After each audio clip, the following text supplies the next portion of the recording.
Alright guys, welcome back to part 2 of how to build a scale model warship using the Fletcher. And right here we're cutting off the gun turrets, and I wanted to show you this little piece right there that's off the back. I accidentally cut that off. I thought that was part of the sprue tree, however it is not, so don't cut those. And right there you have the gun barrels, as I tried to show you. They do not have any dimple in it, or they're not drilled through. I know you can buy aftermarket ones, but they're so small I don't think you're going to notice. And I think if this were a newer Tamiya kit, they would have them pre-cut out where the barrel should be. So an interesting thing worth noticing here to me is the way these parts fit together. The stop for the sidewalls of the turret seem to be a little bit too far in, and so it looks like, to me at least without paint so far, that the sidewalls sit too far in, and there's a little bit of a lip of the top of the gun that goes over the side. Right here we have one of the main superstructure sections, and we're just putting on the side walls currently, and they went into place pretty well. However, they're easy to mix up in terms of which way they go around, so just watch out for that. And right here on this secondary superstructure part, I am putting in the wrong bases. I thought these were supposed to be the 5-inch guns that go here, the 5-inch 38s, however they are torpedo tubes. So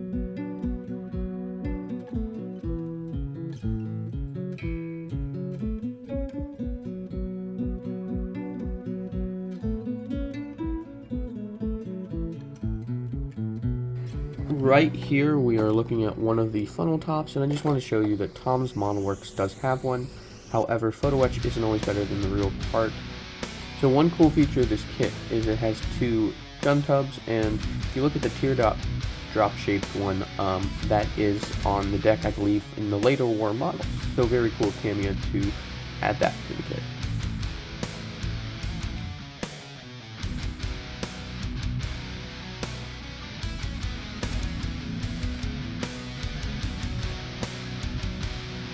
Next, like I've shown you previously, we're just going to want to cut off the radar mast. Really nothing to it. Right here.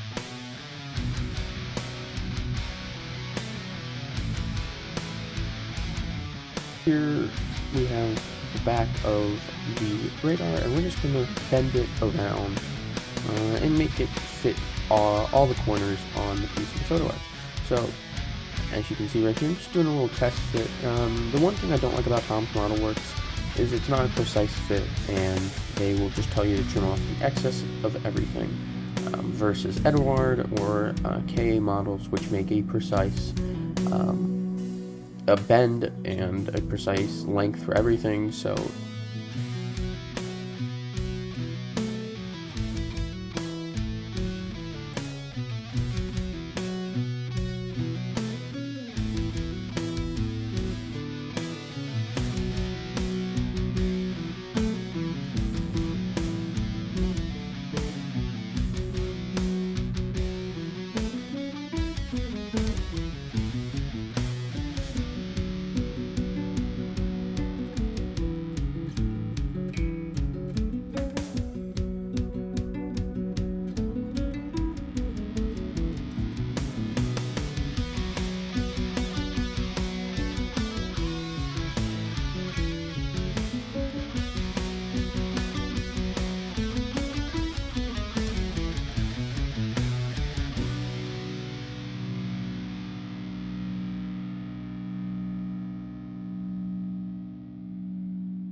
right here we have what we need to attach this chain to the railing. So basically what I did was just put some super glue on the stanchions, and then take our piece of netting and put it behind the railing, and just pushed it down and made sure it all went flat, and to make it one piece. I believe the Eduard kit, this is already pre-done for you, however, I may be wrong.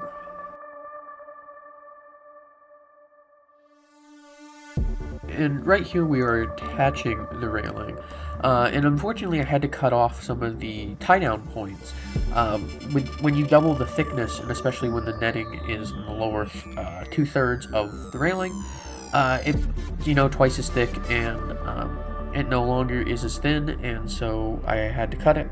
Unfortunately, I don't think you're gonna notice too badly. Another thing is this Tom's Model Work stuff really had a hard time sticking down. And we're just gonna add some rush streaks right here, and it's pretty easy. I don't have a tutorial on it, but I'll link one. That's a good one.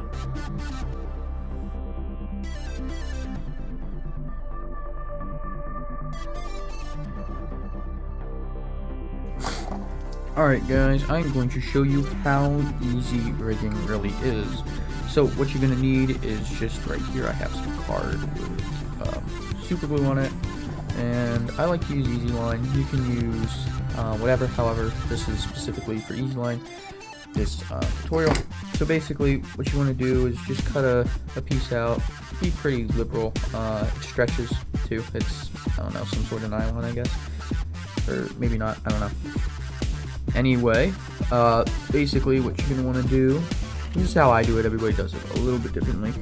I like to take just the end, I know it's a little hard to see since it's white on white, but I like to take the end of the Easy Line, stick it in the super glue, and then we'll come over to where I want to put the rigging. Just had to stop breathing there for a second so you won't get blown around. We just attach it like so, and then we're going to let it sit and cure for just a few seconds, and then we're going to attach it to its other anchor point. Alright, and once you think it's glued and attached, I usually give it like a minute.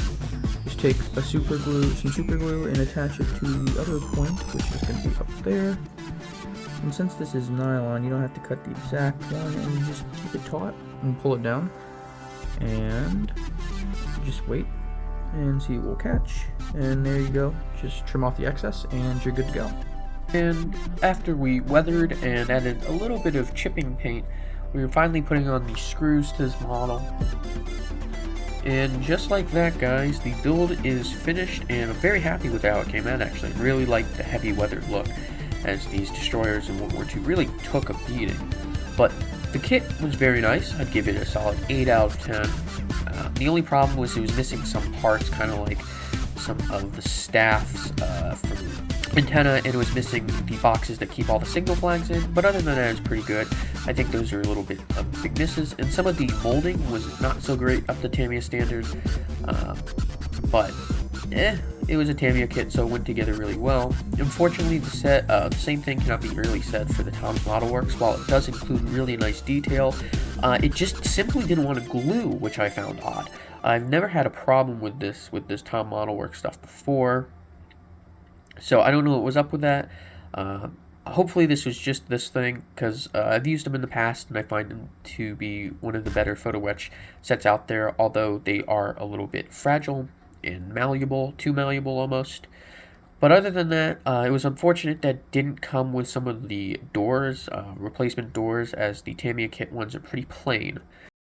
So yeah, guys, thank you for watching, and I will see you in the next video. Don't go there, 'cause you never return. I know you think of me when you think of